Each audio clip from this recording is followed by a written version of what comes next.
In today's short video, I am going to be talking about the power of intention and sharing the two ways the power of intention can be practiced.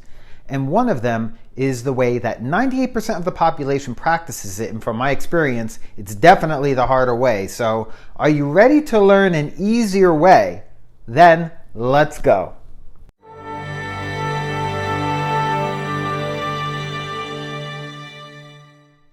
Welcome back. My name is Dom, and I help to equip people to live more empowered and passionate lives. So you're here because you're curious about how the two ways of the power of intention can be practiced.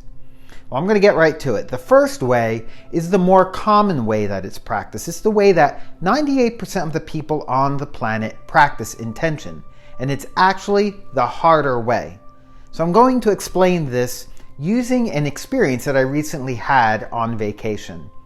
I recently went to the Outer Banks for vacation with my boys, and I had intended to go food shopping.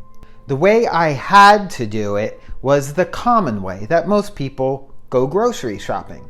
I drive to the store, I go looking for a parking space, and because the store is so busy, I'm forced to park out in no man's land and walk a bit of a distance through the parking lot in the hot blazing sun. I then have to find a shopping cart because there aren't any to be found because the store is so busy. So now I have to wait for a shopping cart to become available. I finally find one and then go into the store. Now, the store is away from home, so I'm not familiar with where things are. So it winds up taking me a lot more time to find things.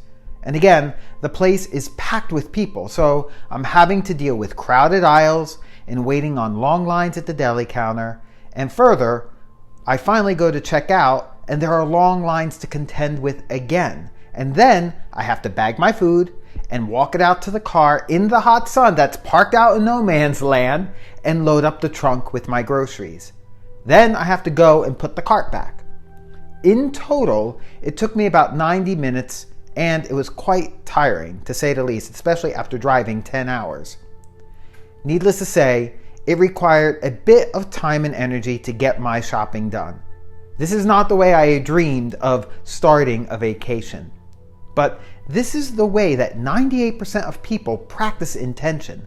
They set an intention, and then there is a willpower that is required to do whatever is necessary to push yourself to get to the desired outcome of that intention.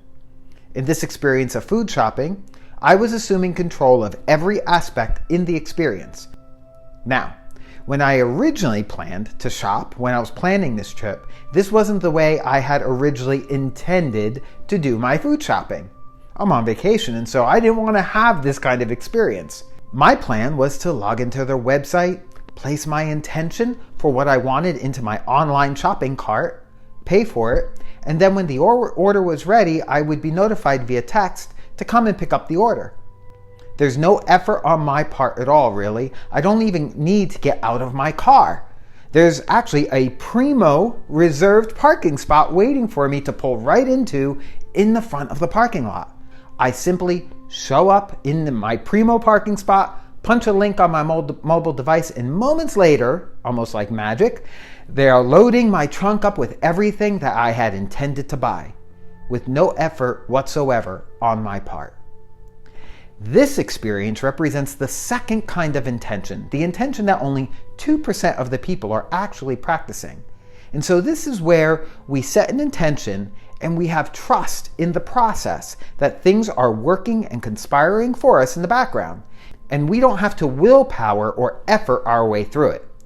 We simply put the intention out there in our shopping cart, we're notified when it's ready, and then we go to receive it. Imagine intention being like this, as not something that you actively have to do constantly and willpower your way through or push through, but rather a force that exists in the universe, in the background, that is an invisible field of energy that is working and conspiring for you. But in order for this force to work, it requires believing in it. If there is no belief, this way of intention will not work. And this is why I believe 98% of the people practice intention using willpower to push through. And it's because they don't believe, or believe enough in this force. Now, when I'm practicing intention in this way, it does not mean I do nothing. In the case of food shopping, I didn't sit back and wait for my food to fall out of the heavens and onto my dinner table. I still had a part in this. I had to make the effort to set the intention and tell the system what I wanted. And then I trusted and believed that the system worked. And it would notify me when it would be ready, when to take my next action, which was going to pick up the food. This is the way intention works when we're not having to use willpower and effort our way through every step. We do our part, but we don't need to control every aspect of the experience to get to the desired outcome. We're trusting that there is something bigger than us working in the background to help get us what we desire. And so I'm curious, what has been your experience with intention? Which way do you find yourself defaulting the majority of the time? Do you take control and willpower your way through to have your intentions finally fulfilled? Or do you trust that which is greater than you to help guide you through the experience with more ease and flow?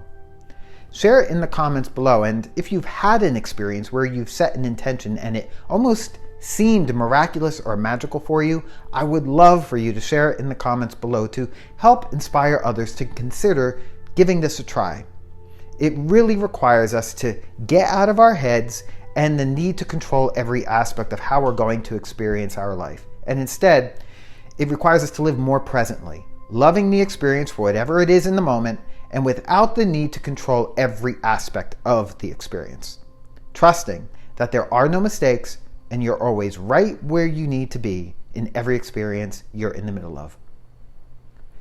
So if this video resonated with you and you're interested in learning more about this topic and topics like this, I invite you to come on over to my free online community, Pro Empowerment Online. I'm there each week sharing content like this in a community of like-minded people who have a thirst for learning and sharing more of this kind of material. Again, it's free to join. Just click on the link I put in the comments and description box below. And so until my next video, be well, be healthy, but most of all, be empowered.